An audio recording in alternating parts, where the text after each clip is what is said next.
What's the scariest true story that ever happened to you and still freaks you out? Story 1.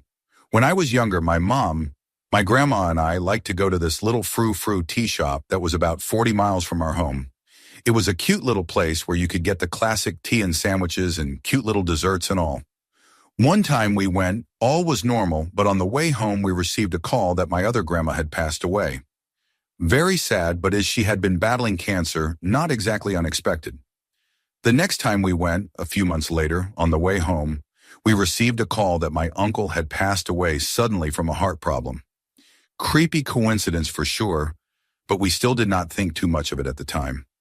We went back a third time a few months after that, and for the third time on the way home, we received the phone call that someone had passed away. This time it was my grandpa's brother. We never went back to that tea shop again. Now all of these people were elderly and not exactly in the best of health, so them passing away around the same time was not exactly creepy. But the fact that 3 separate times that we went to this place, 3 people passed away the same day, and we received the calls on the way home, makes me think something about that place was somehow cursed. It has since closed, but I am still nervous to even go to that area to this day. Story 2. I used to have a tendency for wandering around abandoned buildings when I was in high school. One time a friend and I decided it would be a good idea to explore a farmstead that had not been in use for years. The whole experience was really bizarre. The farmstead was accessible by a long gravel road that brought you to a cluster of worn-down buildings around a central barn. We parked at the end of the gravel road near the turnoff to the main road so we could walk around the property and just pull out quickly later. We went into the barn first, and there were deer bones arranged in a circle around the skull, and a bunch of blankets and wood stacked in a corner of the room. We thought it was really cult-like and weird, noped out, and started walking back to the car. Halfway down the gravel road, we heard crunching, heavy footsteps, and someone screeching behind us. Blood-curdling, screeching. We sprinted back to my car and tried to get out of there as fast as possible, but it had snowed the night prior, and my back tire was stuck in a puddle of melted snow. My friend was screaming because she was so freaked out, but would not turn to look at the path behind us. By the time I had gotten the car unstuck, she turned around to see if there was someone following us, and there was no one there. It could have been a bird or something, but we both swear up and down to this day that someone was following us. I actually thought I was going to lose my life that day. Story 3. So this is going on as we speak, but let us take you back a couple of months to when this all started. One nice warm day, end of August, early September, I go outside and find this little ball of fur, feathers, hair, and a dangling earring hooked on my porch. Weird, I thought. I brought it up to my husband and said that there was some weird energy on our porch, and it freaked me out. I was not touching it, but it needed to go. He suggested that it was a nice gift from the tomcat next door, or something that our dog dragged home. My dog has never done that before, but hey, a way more logical reason than someone leaving weird energy on our porch. Cool. Then last week, this fully intact lower jawbone of a white-tailed deer shows up on our porch in the exact same place as where the hair feather furball was placed. Again, I asked my husband about it, and he says that the dog must have brought it with him. Again, something that he has never done but logical. I still was not going to touch it. The weird fur feather earring ball was still fresh in my mind, and if someone was leaving weird energy on the porch, I was not going to touch it. Thanks for taking that danger on, hun. It stayed on the porch for a while. Yesterday, I was studying, facing my front door. Around lunchtime, my dog starts freaking out, and I look up, and there is this older, disheveled-looking lady, I think, on our porch, who I had never seen before, walking toward our front door. She leaves something on the bench we have out there and turns around and walks away. After a beat, I get up to grab whatever pamphlet she left on our porch, except she did not leave a pamphlet.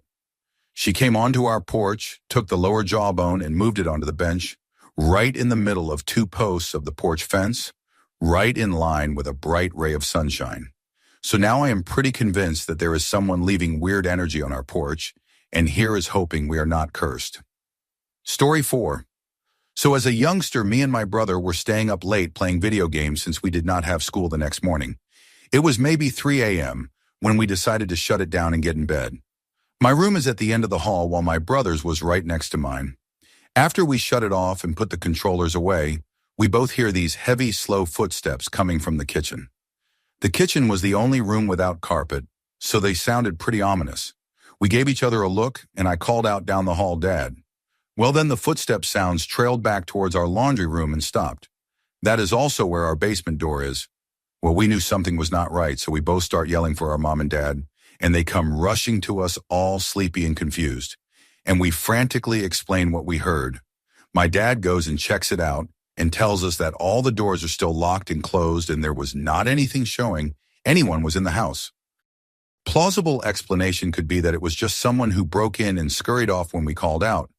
But I always wondered, what if it was some sort of ghost instead? Story 5. A few years back, I lived with my mother and German Shepherd in a 2-bedroom rented townhome. I got home from work one day and went about my daily routine. When it came time to eat dinner, I knocked on my mom's door to come and eat. I smelled cigarette smoke and heard her grunt a response. So I went back down and ate alone. I figured I would just put a plate away for her. Fast forward to about 2 a.m., I am awoken by someone holding my hand and gently shaking it. I immediately shoot straight up and look around. My dog, who is overly protective and sleeps with me every single night, is not in bed. She's not even in the room. She most definitely was on my bed when I went to sleep. I sleep with the bedroom door shut and locked. She is scratching at my closed and locked bedroom door from the hallway, frantic. I bolt for the door, let her in, and she is searching the whole room. I am now yelling for my mother. No answer. I forced my dog to walk down the hallway with me. I still smell cigarette smoke. I bang on my mom's door. No answer. So I just open it. She is not even home. The bed is made and her television is off. My dog and I search the whole entire house. Nothing is out of place. All the doors and windows are still locked. I was freaked out, to say the least. The next day I called my mom, and she told me she left early the day before to go visit my sick grandfather. Story 6. Moved into a cottage on the mountain. My backyard was a tree line. The moon lit everything so beautifully well it hardly seemed like night at all. I began having recurring dreams. It was the same dream every single time. In my dream, I would see myself laying asleep in my bed, and then it switched from third-person view to first-person view.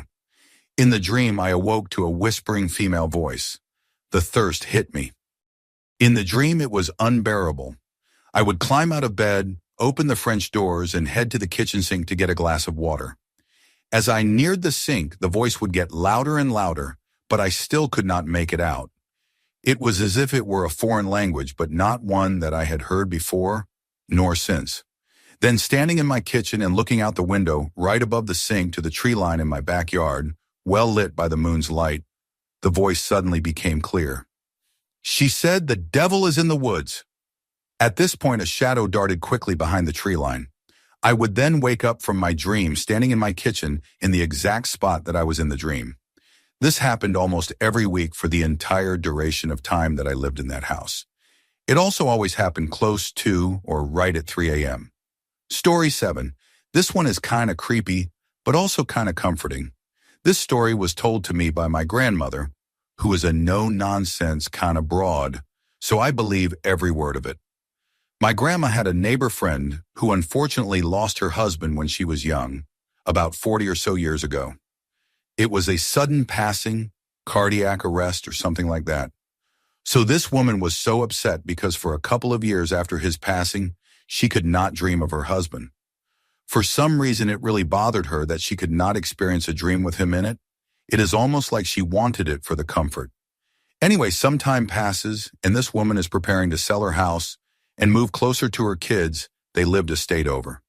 Suddenly, she gets her wish. She starts dreaming, and her husband is in them. She has multiple of these dreams, and in every one, her husband wakes her up, sits down on the bed, and starts speaking to her. However, his speech horrifies her. It was described to me as backwards or garbled. I imagine it to be something similar to the way Twin Peaks characters speak in the Black Lodge. So yeah, pretty creepy. She cannot make a single word out. A few days before she is about to move out for good, she goes to bed and dreams of him again. The dream is the same, except she understands one word he says. He grabs her in the dream and repeatedly says rafters, almost seeming panicked. She wakes up rattled, but returns to sleep. The next day, as she is finishing up packing in the basement, she looks up and sees the rafters. She remembers the dream and is compelled to reach into them. She does and pulls out thousands of dollars worth of World War II bonds her husband had purchased without her knowledge. She swears he never told her about them, so he appeared in her dream to tell her so she would not leave all those bonds behind when she sold the house. Story still gives me chills today. Story 8. Before my parents split up, we used to live in this huge old house. We lived in that old leaky house until I was about 14. The thought was to renovate the nearly 100-year-old house, but I guess life got in the way for my parents. The house had 2 floors and all of our bedrooms were up on the second floor. The largest part of the second floor was dominated by the attic. It was a creepy attic filled with discarded things from both our family and the previous owners. I knew the attic pretty well because although I was terrified of it, me and my best friend would hide things we should not have there. A stolen baseball bat, fireworks, and other things 10 to 14-year-olds would hide from their parents. The attic had an old wooden door that had a key in it. The door was always locked unless someone was in there. My bedroom shared a wall with this attic. I had insomnia when I was a kid, or at least the doctors told my parents it was insomnia. One of my biggest secrets is that I slept with a nightlight on, hiding under the covers and pillows until I was 14. I would strategize how I would sleep and make it look like the bed was empty by sleeping under the mattress or by having my head under the pillows. The reason was that almost every night I would hear stuff from the attic shift and move. It often sounded like somebody was rolling heavy balls like bowling balls or the like across the floor in the attic. Sometimes I would hear knocks on the walls. Sometimes I heard what sounded like whispers. Me and my best friend would sometimes summon the courage to explore the attic in the daytime. Always with the door open, never alone. I was obsessed with finding the balls I heard rolling across the floor. The other sounds I could write off as sounds a house would make, but the rolling balls and the whispers were unexplained. We never found the rolling balls or any other source that could explain it. I am sure there could be a plausible explanation, but I never found one. I do not believe in the supernatural, but for some reason I still get scared thinking about it. We moved when I was 14, and the first night after we moved, I slept with all the lights off, head on the pillow. I have slept well since. I spoke with my mother about these things a couple of years ago. When I told her about the sounds, she grew a fearful expression and said she did not want to talk about it anymore. Story 9. When I was 12, my family lived in a house that had a very large pond behind it. Think less of a pond and more of a very small lake. So when we first moved to this house, the neighbor's son was always out at the pond fishing. When I would talk to him, he would swear that there was an absolutely huge catfish in the pond. He really wanted to catch it, but was never able to. He said he knew that it was there because he had seen it eat some of the baby ducks and geese that lived there. He watched them get pulled down under the water while swimming on the surface. I thought it was interesting that a fish could eat baby ducks, but never really gave it a second thought. Neighbor's son eventually moved out. He never did catch the catfish. After living there a few years, I was probably around 16, I finally saw what my neighbor's son was fishing for, or at least saw its effects. My friend was spending the night just hanging out playing video games all night on some random weekend when we heard the ducks on the pond completely losing their minds. This was around midnight, and normally we did not hear the ducks inside, so we had to see what was going on. At first, we did not notice anything. It just seemed like the ducks were going crazy every once in a while for no reason. Around 10 to 20, we had a lot of ducks and geese on this pond one day. My dad counted like 300 would fly off the pond for a little while and then come back down, the whole time freaking out. Then we noticed it. Ducks were being pulled under. We watched as several ducks were pulled under the surface by something, and all the ducks around it would flip out and move away from that spot. It was intense. I have seen ducks dive for food before, and this was not that. They would kind of struggle as they were being pulled down, throwing their wings and head up as they went down. It seemed like something was grabbing their legs and pulling them down. And let me clarify, these were not baby ducks. These were full-grown adult ducks being pulled under and not resurfacing. Next day, we told everyone, and very few people believed us, as these things usually go. Never really saw anything like it again and had stopped thinking about it until one night something happened. Cool summer night, window open. playing a game on my Nintendo SP when I heard something outside. It sounded like someone with big sloshy, wet boots was stomping through mud. I was sitting on my bed next to the window looking at my SPE when I first heard the sound. It sounded like whatever it was walking down the fence line to the pond. I jumped off my bed to go look out the window. When I looked out, I saw what I can barely describe. At the end of our fence, about 20 feet away from the pond, was this giant brown and black mass of something. The size of it was around a small car, and it was rounded kind of like Cousin It, with two shiny black eyes near the top. It was looking right at me. As soon as my eyes met its, I collapsed with fear. I have never felt anything near that level of fear before in my life. One time I almost got seriously hurt from car surfing, and the fear I felt then was a drop in a bucket to what I felt when my eyes looked into whatever it was. I laid there on the floor, unable to move, unable to breathe, and listened to the creature walk to the pond. I heard splashing, and that was it. I laid there for what seemed like hours and eventually moved to my bed and stayed awake in fear all night. Just stared at the window. No idea what it was. I think about it often. Story 10. About 4 years ago, we heard my grandmother fell and hit her head, and she was not going to make it. We drove 4 hours south to get to see her one last time. My mom was distraught. She was riding back with some other family. My sister had to drive us home. We were pulled off on the side of the road. I cannot remember what we were doing over there, but we were waiting for cars to pass so we could hang a U-turn. I turn around and look and see a car approaching. My sister then says, "I am going to hit this car." I thought she was messing around or something. Then as the car starts to pass us, my sister hits the gas and swerves into it. Amazingly, we did not actually hit it. That other driver had incredible reflexes and swerved around us, did not even honk or stop. My sister instantly started to freak out and said she did not see it. I was confused. I told her what she told me, but she had no memory of saying that. She then burst into tears, saying she did not see it and she did not say that. But my brother in the back seat confirms we both heard her say it. To this day, we do not know what happened. She still claims she did not say that or see the car. Story 11. One time I drove back to college after Christmas, but before the winter break was over, so I was the first of my roommates to get back to the house we were renting.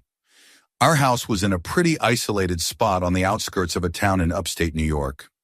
I pulled into the driveway behind the house, went to the trunk and grabbed one of my bags, and then ran inside because I had to use the bathroom so badly. I had been on the road for over 5 hours. I was inside the house using the bathroom for maybe 5 minutes. Afterwards, I went back outside to get the rest of my stuff from the car, and there were footprints in the snow all around it. Now, as I said, I was alone in the middle of nowhere. The only set of footprints should have been mine from where I had gotten out of the car on the driver's side, walked to the trunk, and then walked to the back door.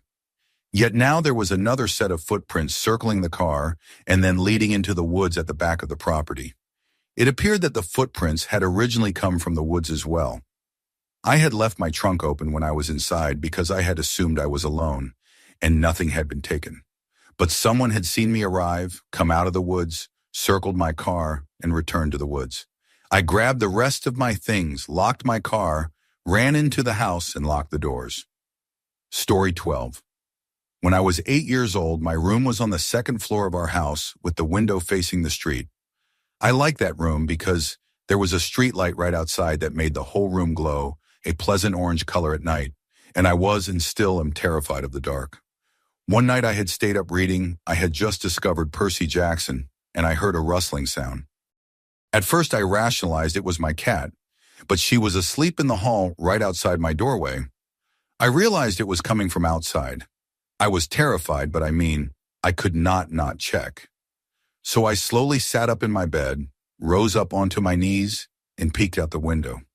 There was a man in the flower bed crouched in the lavender bush. He was wearing an old black hoodie and jeans, and his hands were so pale they glowed in the combined lamp and moonlight. I was so scared but mostly puzzled because if someone was going to enter our house, I would think they would go to the backyard where there is no light at all, not the front yard below the open window of a lit room. And plus, he was facing away from the house as if he was watching the street for something. I ducked back into bed and covered my head with the blankets. He returned every night for the next 12 days, always crouching in the lavender bush in the full glow of the streetlight. I do not remember why I did not tell my parents. On the 13th night, as I watched him, he suddenly froze. He had been still before, but somehow he completely stopped moving, as if he were made of concrete. He slowly stood up, and he was tall. So tall. My bedroom window is at least 15 feet above the ground, and the top of his head almost reached the sill, but somehow the proportions of his torso were the same as a normal person's. Like just his legs were 12 feet long, or he was standing on a ladder. He slowly turned his head to me and stared at me, except he did not have a face. It is not that there were no features and it was just skin or anything. It was that under the hood of his jacket there was just shadow. His face should have been lit up from the light coming from my room, but there was nothing there. I could even faintly see the back of the hood through the darkness. Even though I could not see his eyes, I could feel them staring straight into mine, and it felt like he had crawled into my skin.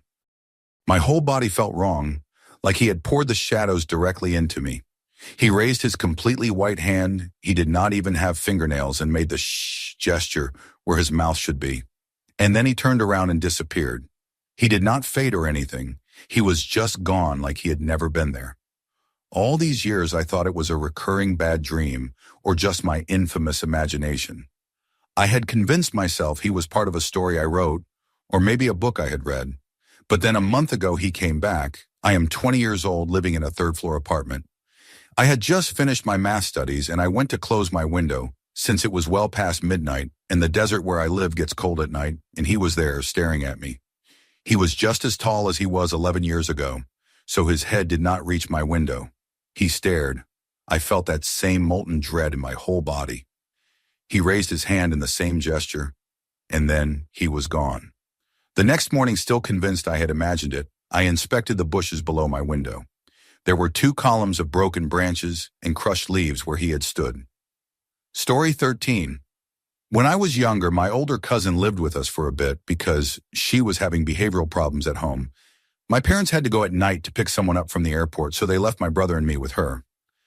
My brother and I were both in bed in my room at this point. I think it was a school night, and she was up in the other room doing homework or something. But she finished up, so she comes into my room to lay down with us. But as soon as she opens the door, our house alarm starts going off.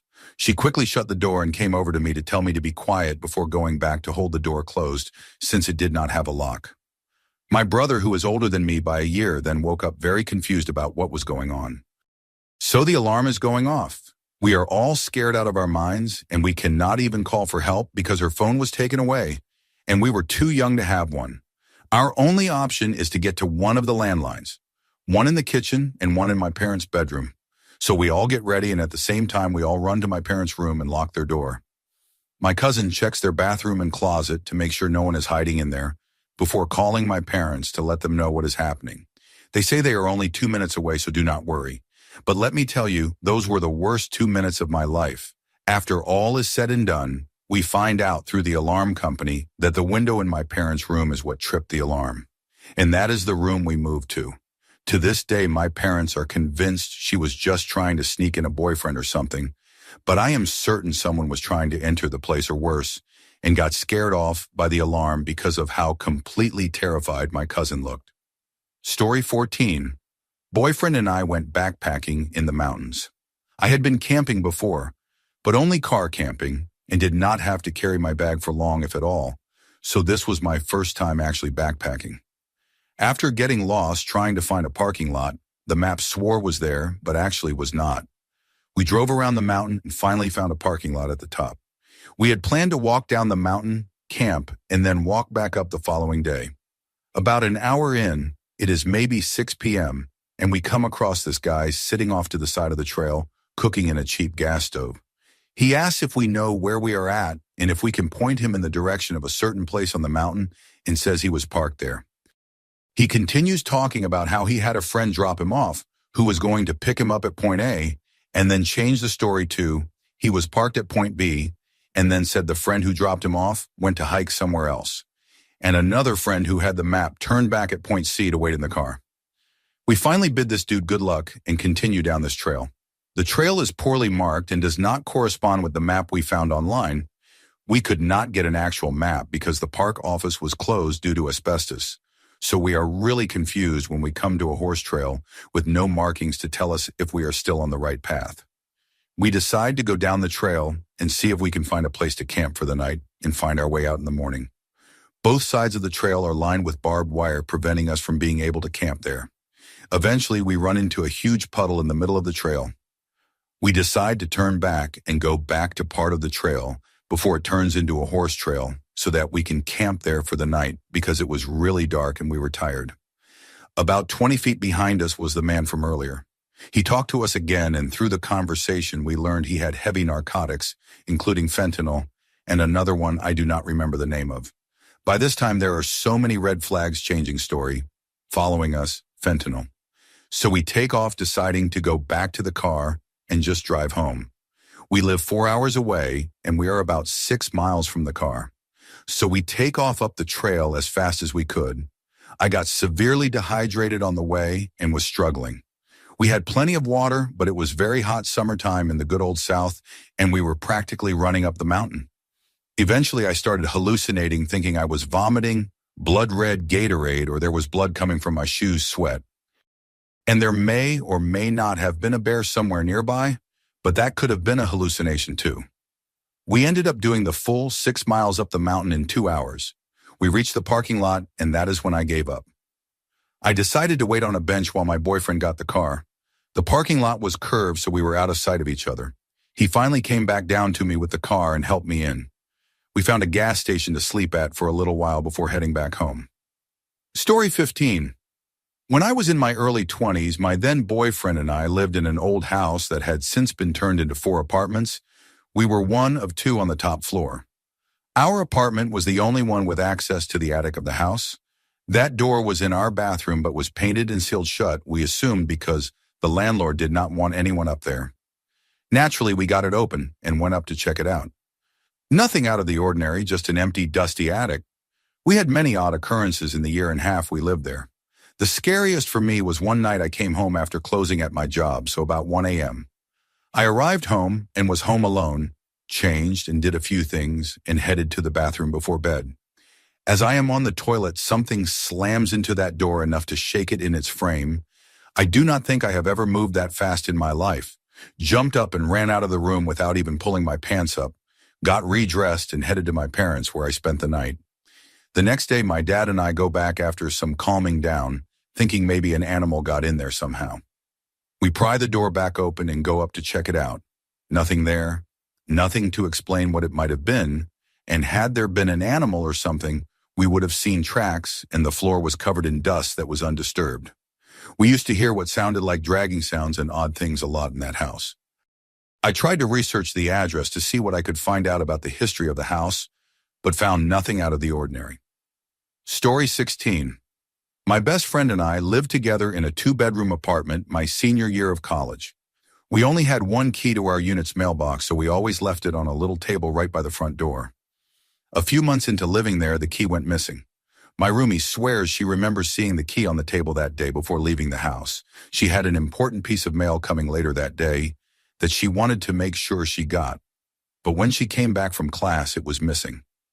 We looked around the house for a few days, realized it was not turning up, and asked our landlord for a new key. We were confused about how it could just disappear, but just accepted that one of us had probably misplaced it or accidentally taken it out of the apartment. A few weeks after losing the first key, we had a friend over for brunch, and she was putting some cinnamon rolls in the oven. All of a sudden, she asked, "Why is there a key in your oven?" Balanced perfectly across 2 wires on the middle oven rack, in the center of the rack was our old mail key. There is no way it could have fallen into this position. It had to be placed carefully there by someone. We had just made a frozen pizza on the same rack the night before, and it had not been there. And we had not left the apartment between making the pizza the night before and making the cinnamon rolls the next morning. I still cannot think of a plausible explanation to that one, except that my roommate was just messing with me, but seeing her face that day, I know she was not. Story 17. I am not one for believing in ghosts, but there was something in college that could not have been just a coincidence. The dorm room that I stayed at my second semester of sophomore year was the singles dorm room. It was one of the few dorms where you could room by yourself, but they were really tiny, like only a twin bed could fit in there. Well, one day, when I was walking back to my room, there were these guys outside their own rooms. One of the guys was pretty shook up, and I overheard him saying that stuff kept falling off his shelves and that things were being slightly rearranged. I did not think too much of it from then on, at least not until the following year. The year after, I was hanging out with one of my friends when he said he needed to pick something up from his room. So we went to his room, and I realized that it was the same room the guy in the previous year stayed at. Before I could say anything, he told me that the room really freaked him out. He said that he would be in bed with his girlfriend when all of a sudden he would hear a lady whispering, "Levantate," which is get up in Spanish. He would mostly just hear gibberish from what I remember, and maybe something would be misplaced. It did not help when I told him about the previous person there, and there is no way that the two of them knew about each other, and yet things happened in the same small room. What makes it creepier is that supposedly the dorm room housed the clergy. This was a Catholic university, so make of it what you will. But this is the only instance that I cannot logically explain. There were a few other instances that freaked me out at this school, but this one took the cake. Story 18. When I was a kid, I often dreamed about future events. Nothing big, nothing specific. So I never actually believed that I would be able to see the future, but I would bring it up in conversations here and there. It happened one last time, and then never again. I had a dream that I was walking home to my mother after visiting my father's. I had to walk through a really creepy Halloweenish district, which does not exist in reality. I liked it because I love Halloween and stopped at a shop window to look at the bags and clothes. Suddenly, someone greets me from above and introduced himself as Mr. Tom. I raise my head and I see a guy dressed in a black suit and top hat, long black wavy hair, black around the eyes, face painted white. He has a monkey tail and fur on his hands and toes. He is sitting on a flagpole, looking down on me and laughing, loudly saying, come in, little girl. Do not hesitate. Do not be shy and take the chance. Come in and see." And something made me walk in, even if I am very suspicious. The door closes behind me and the lights went out. I can only feel grass around me and the air starts to get cold and windy. I hear laughter. I hear monkeys. I hear big cats. Suddenly, a flash of light appears in front of me, and another guy with suit and top hat appears in the grassy area filled with light. He has short blonde hair. He is telling me to not be afraid but to have fun, and I am trying to talk and explain that I am a little scared and confused, but no sound comes out of my mouth. The light starts to get brighter, and I see lots of creepy clown faces and tigers jumping around. Monkeys screaming and laughing, and I am getting dizzy. Everything turns around me and I black out just to wake up in my bed. I went to school that day, totally forgot about that dream. I went to lunch, got my dessert, and was shocked when I looked closer at it. It was a Mr. Tom candy bar I have never seen in my life before. I have never known about the existence of it. Please Google it and look at the packaging. There are clowns and monkeys and tigers on it. To this day, I guess I actually might have seen it somewhere, but it still creeps me out that we got it as dessert the next day at school. What a coincidence. I thought Mr. Tom was coming to get me and was scared to sleep for at least a week. Story 19. In 2014, I was living in Southern California in a 2-bedroom apartment that was on the 2nd floor. Both my husband and I are Marines, but he was out on a boat for a few weeks, so I was home alone with our 2 cats. One night at around 1 a.m., I am woken by my cats doing that scared cat noise. You know, that high-pitched scream that is just unsettling. I open my eyes and look to the foot of my bed where my cats sleep. They are both leaned to the right of the bed and hissing towards the left of the bed. I follow their eyes and see this enormous shadowy figure, kind of just lurking at the corner of my bed. This freaks me out, and I immediately hop out of bed on the far side, away from whatever that is. It takes me less than a second to leap out of bed, but when I turn to fight, it is gone. My cats are now in my bedroom doorway, searching for it. I work up the courage to go investigate and discover that whatever was in my home is now gone. Needless to say, I did not go back to sleep that night, and my cats stood guard at my bedroom door for the next few nights. Now the plausible explanation. I kept the balcony door slightly open for my cats to go use their litter box. It rarely rains in Southern California, and the weather is wonderful 24/7. It very well could have been an animal, but what animal is brave enough to go into a bedroom where they can smell other cats and a human? The shadow itself seemed large, but like it was crouching at the corner of my bed just peeking up. It could have been a human, but I would have heard it run away considering how quick it disappeared. To this day, I have no idea what was in my room, and it freaks me out. Story 20. This did not happen to me, but to my sister and her husband only a few weeks ago. They heard someone ringing their doorbell at like midnight, and it was really urgent sounding. They knew their neighbor had been having some heart problems, and so they were worried something was up with him, and so the husband ran down to open it.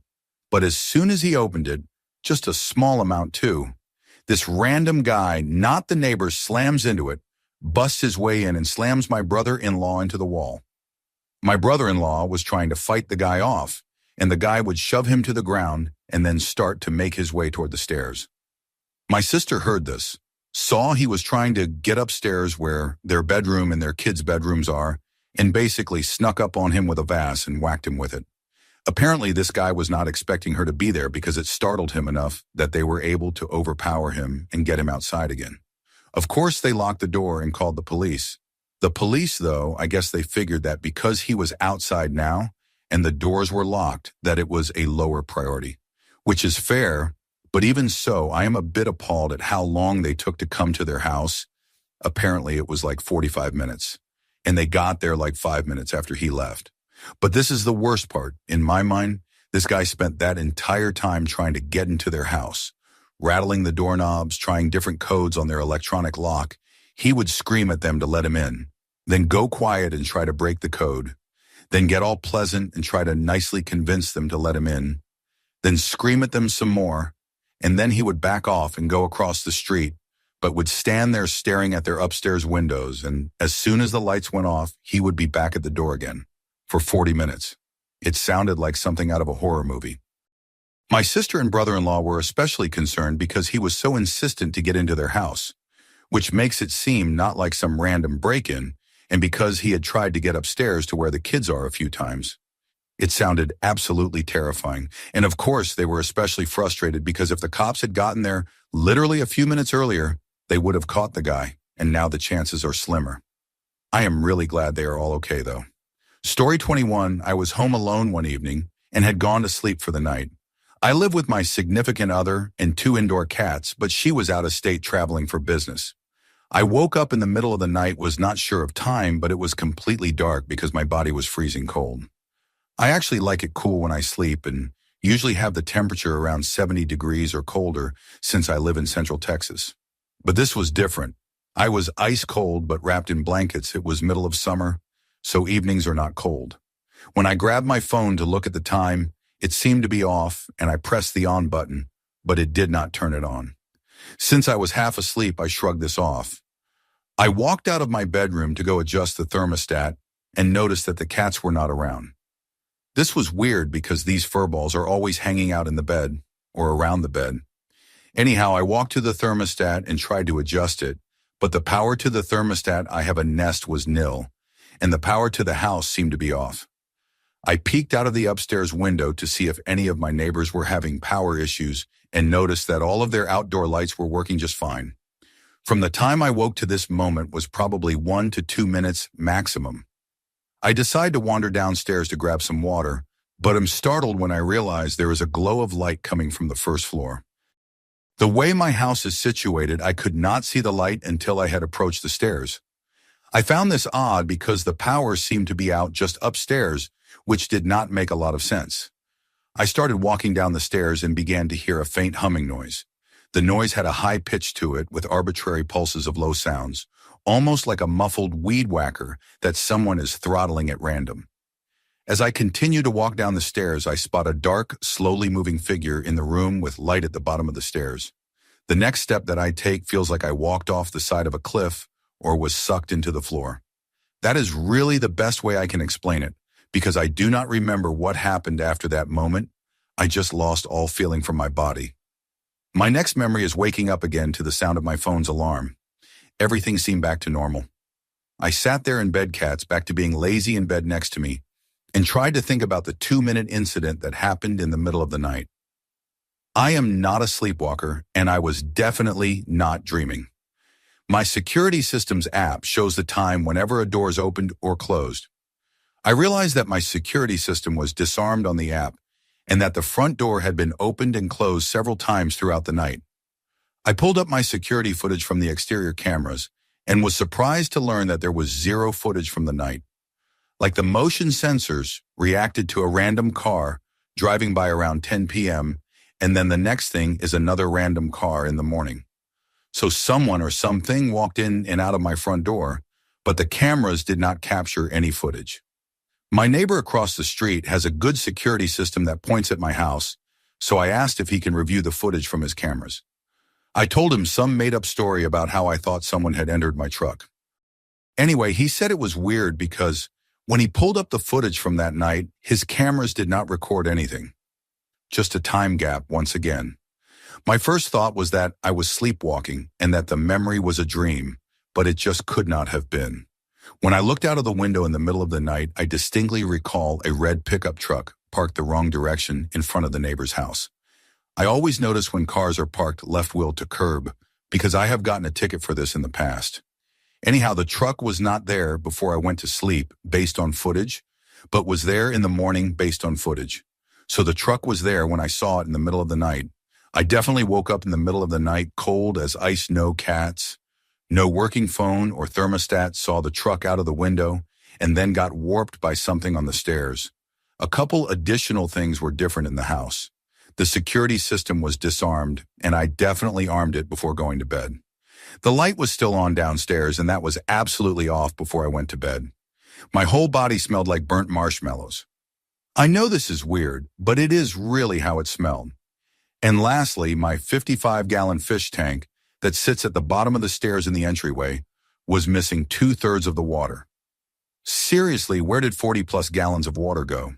The whole area around the tank was bone dry, and the fish were fine. I think I was mind-messed by some thirsty aliens. Story 22.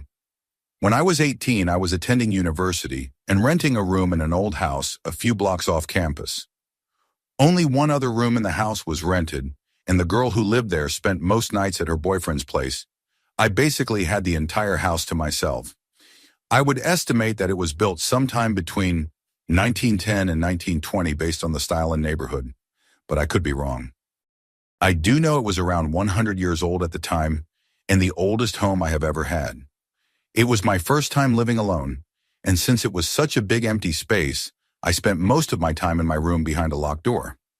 It was not super creepy or anything, but at night when I was alone, I tended to avoid leaving my room unless absolutely necessary.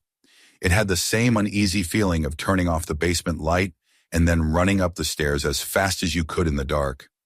Not for any real reason, but it made your heart race anyway. Near the end of my first semester, I contracted influenza A. I had been pretty fortunate with my physical health up until then, and it was the sickest I had ever been in my life. I could barely peel myself out of bed to go to the bathroom or to feed myself. I was incredibly weak, my whole body ached, and I was running a very high fever. I actually developed arthritis in my joints as a symptom, which I did not even know was possible. I remember waking up with a puddle of sweat collected in the hollow of my throat at one point. It was absolutely disgusting. A few days into the ordeal, I woke up to find an elderly man sitting by the side of my bed. There was no chair there, but he was very obviously in a seated position. For some reason, I did not react with shock at all. I was completely unafraid. I asked him what he was doing there, and he simply said, "I just wanted to make sure you were okay."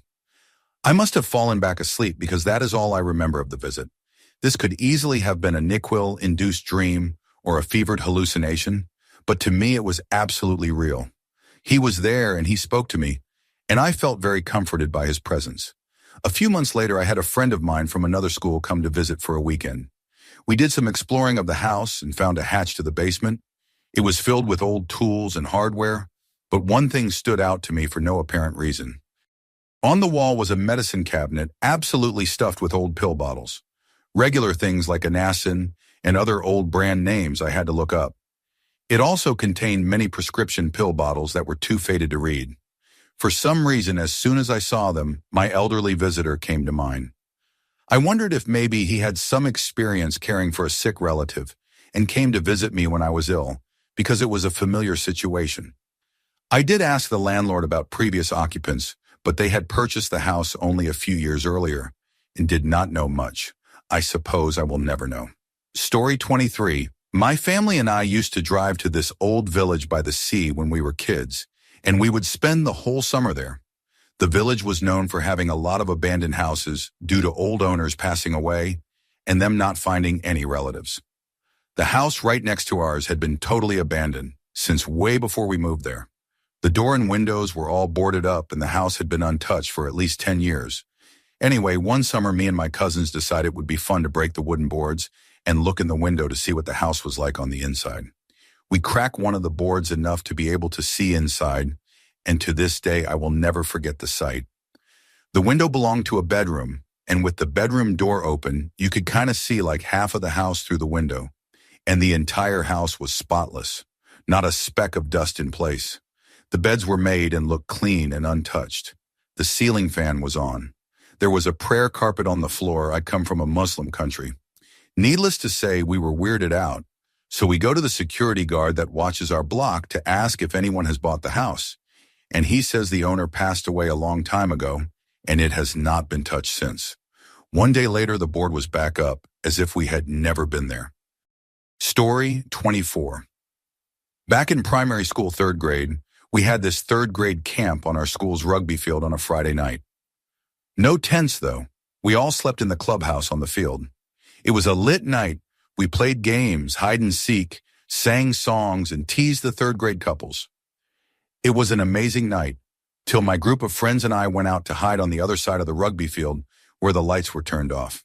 We had 3 torches, and being 3rd graders, we were already in this spooky, scary vibe. We were planning to go hide in the tree where we spent our breaks during school, but quickly decided otherwise when we saw 2 men. Well, they might have been teenagers. We were short as life itself, and it was dark, only had the dim torchlights that outlined their bodies. We ran back to our clubhouse and told the 3 class teachers who were spending the night with us. All us children were called inside the clubhouse for safety and supervision. The male teacher that was with us took a torch and went to go check if there really were 2 guys there. And if there were, they must have somehow broken into the school, because the only way to get to the field was through the school. We were supposed to close the blinds and all, but I was too curious, so kept peeking under the blind closest to me. To this day, I remember the teacher walking like 40 meters till he was behind a tree. From my angle, I could see him. He was just standing there, like for 2 minutes. He then came back and told the other teachers he saw nothing but that they should call the cops just in case. He was too damn scared to go check it out himself. Well, I feel you, bro. I would have done the same. Anyway, later that night, 2 cops arrived, and a few minutes later, 2 more vans pulled up. We were sent home. Some of the parents were not happy to come get us past 10 p.m., and the children who did not have lifts home went to sleep at the teachers' houses. We were obviously never told what the cops found that night. I have thought of it to go ask those teachers if they are still there. What the cops found, I am 16 now and in high school. The creepy thing was, the Monday when we went to school again, my group and I went to that tree where we saw the 2 men. The tree had lots of cuts in it, clearly by some knife. There were also a few numbers, not phone numbers, written all over the tree, but the sight of a big body-sized hole covered up with sand like sea sand.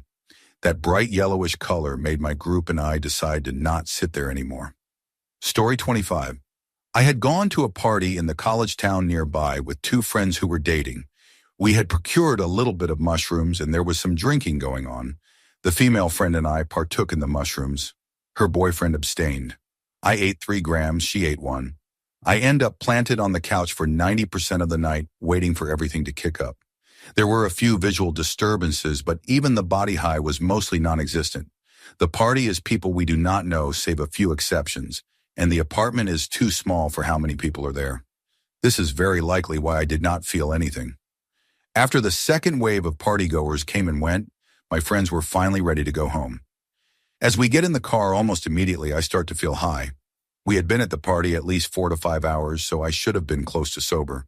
The female friend we were with was definitely sober, and her boyfriend had drunk maybe a half a pint of liquor over the entire night, so he was not in driving condition but not drunk. Obviously, she's going to drive us. We take the long way home listening to the explosions in the Sky album, The Earth is Not a Cold Dead Place, seriously moving instrumental post-rock. During the song First Breath After Coma, we reach a long, slow curve in the road. As the song reaches its massive emotional crescendo, everything is building to a satisfying release. Out of nowhere, the car fills with a pure white light. From the corner of my left eye, I saw it coming. Before I could say a word, everything went blank. No thoughts, feelings, or senses, for what felt like minutes. Realistically, it was a second, possibly two. The air was sucked out of the car and my lungs. Suddenly, reality is back. The song has just ended, and all three of us are gasping for air. Briefly, I assumed it was the substances, but all three of us started scrambling to relate what had happened. We started realizing it was the exact same for each of us. She had seen it coming out of the left corner from up in the sky down towards us, as had he. Nobody was on the road with us until we were almost home. I could not possibly explain what we experienced with anything rational. We will bring it up from time to time with each other or tell the story, but we gave up trying to understand it a long time ago. Part of me still wants to believe it was aliens. The other half hopes it was not some crazy religious stuff. Story 26, I have never actually told anyone about this, but when I was around 11-19 now, my siblings and I were in my room playing Halo. We only had 2 controllers, so we were taking turns, and I was just watching my brother and sister play. My room had a bathroom connected to my sister's room that always paranoid me, so I left the door closed and locked. I noticed that the door was open and went to close it, thinking my brother may have opened it. Then it was my turn, so I started playing. When I finished, I noticed that the door was open again. I told my brother very adamantly, "Keep this door closed, stop opening it." He and my other 2 siblings claimed they did not open it. I closed it again and sat on my bed staring at it, seeing why it was open. All of a sudden, the door opens and I see some cloudy shadow that looks like a person, maybe 5'8", move into the bathroom. I did not say anything and just bolted out of the room into my living room. I refused to go back into that room for about 2 months and just slept on the couch every night. As I said, I never told anyone about this, but I assume my mom sort of knew what had happened, because about a year ago, my mom was telling me about stuff she saw in the house and never mentioned because she did not want to scare us. My dad also had similar experiences in that house, like seeing someone leaning over him when he woke one night. That was the only experience I had there, and now I am a bit skeptical on the paranormal and think it may have been my imagination or maybe air drafts opening the door. Story 27. When I was about 18, I was staying the night at my parents' house to be closer to work for the next day. It was supposed to snow pretty bad that night. I came across some of my childhood toys and games, including my old Ouija board. My parents were not super fond of it, and me being the asshole that I am, started messing with it, asking if there were any ghosts about. After a few minutes, I started talking trash, saying how there is no such thing as ghosts or demons, taunting it and asking for proof if that is even possible. The next morning, my parents were at work by the time I woke up. I get ready and go to leave my bedroom, and the doorknob will not turn. It was not locked and nothing was jammed into the door frame. I try as hard as I can, and it will not budge. It almost feels like something is wedged under the knob. I start to panic and call my parents. My dad, being the eternal pessimist, thinks I am messing with him and just do not want to go to work because of the snow. He calls my mom, who comes home first. Her job was closer, and she cannot turn the knob either. Dad finally shows up, big burly Bob Villa type, and cannot make this thing turn either. At this point, he takes the knob apart because there is no other way to get in. No one can figure out what caused this to happen, but inside there is a chunk of metal about as thick as my pinky finger that looks like it is snapped off from something. He finally sees that it is the bolt that pushes in or extends out when the doorknob is fully turned. He gets this worried look as he does not know how it could have happened. I joke that I guess this was my proof and the ghosts were having a good time at my expense. That was the beginning of many other weird occurrences at that house. Our family moved from the area eventually, and we do not speak of that board anymore. Story 28. I have told this story before on a different post, but I will tell it again for anyone that wants to hear it. I will try to make it short. I was 13 and in a wilderness treatment program for behavioral things. The place was out in the mountains of southern Utah by a place called Joe's Camp. Plenty of weird stuff happened out there, and I have a few stories, but this freaked me out the most, and the physical feeling I got I can still conjure up today. One night we were sitting around the fire telling scary stories, and the topic of Wendigos came up. Some swore up and down that they are real, and one staff member said there were old tales of encounters in the area. We bantered about it for a few minutes, and then being the edgy teen I was, I just blurted out something like, "Forget a Wendigo. I will kill one with my bare hands. Let me see a Wendigo." Later that night when I was asleep, I had this dream. Long story short, I was basically watching this deer in a clearing, and in the dream I felt the worst feeling of doom ever. Suddenly this deer is crushed. I mean obliterated, like I cannot really describe it. It was kind of sucked up under a big rock, and its spinal cord flew out and impaled me. And the feeling I got when it impaled me was the worst, weirdest pain I have ever experienced. The best way to describe it was like a dirty, scraping feeling. I was then in the dream looking at my feet out the end of my tarp tent, and I was ripped out of the tent.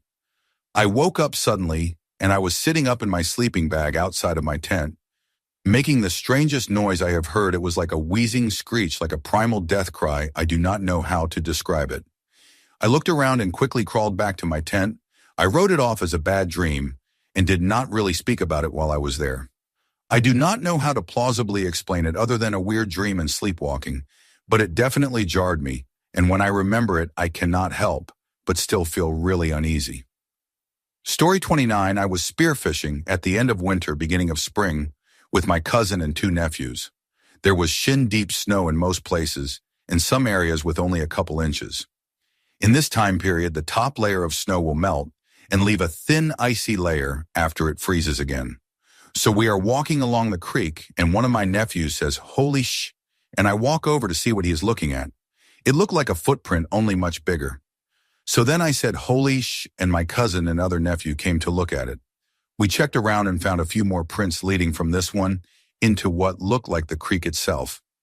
We did not have a camera, otherwise I would have snapped a million pictures.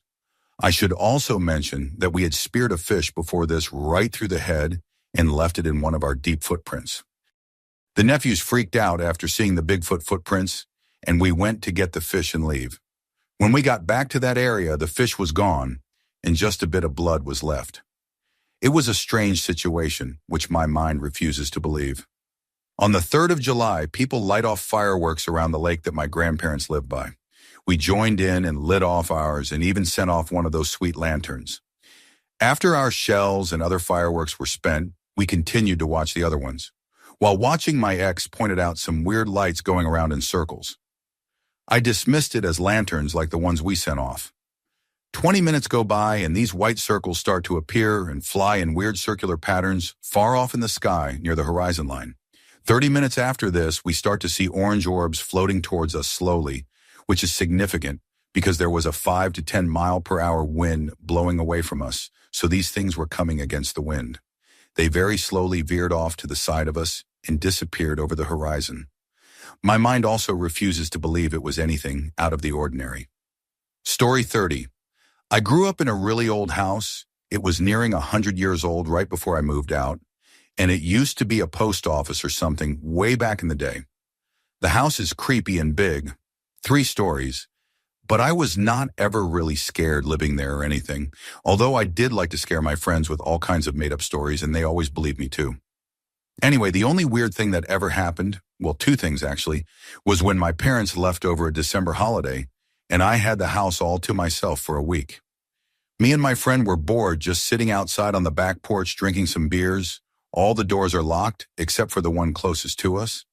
It is just a metal frame door fitted with that glass that you can see outside, but from the outside you just see your own reflection like a one-way mirror. Well, while we were just chilling and talking, someone or something bangs on the door so hard I was surprised the glass did not break. My first thought was that my parents came home early and caught me and my friend drinking. We were both underage. We go into the house and there is nobody, and we looked everywhere. About 2 days go by and nothing happened. Now my room was covered in posters like most teens. I wake up the morning and every single one of my posters are taken off the walls and cupboards and lie neatly folded on my chair. There is no one in the house but me, so either I did it while sleepwalking or it was someone else. To this day, I have no idea what happened, and nothing weird ever occurred, just that.